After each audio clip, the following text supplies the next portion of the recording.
Hello guys, मैं हूँ जी। तो ये था एक कागज का प्लेन जो कि बच्चे लोग बहुत ज़्यादा बनाते हैं।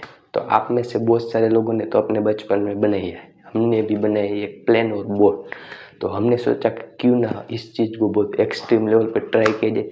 तो आज की वीडियो में हम लोग बनाने वाले बहुत ही बड़े साइज का प्लेन। तो फटाफट से वीडियो शुरू करें। आप लोग वीडियो के लिए नीचे जो लाइक का बटन है वो जरूर से दबा दीजिए।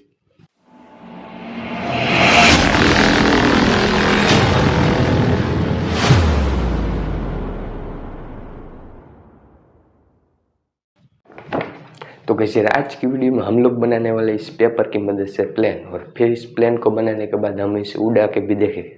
हमें नहीं पता कि वो प्लेन उड़ पाएगा नहीं, हमारी पूरी कोशिश रहेगी उसे उड़ाने की।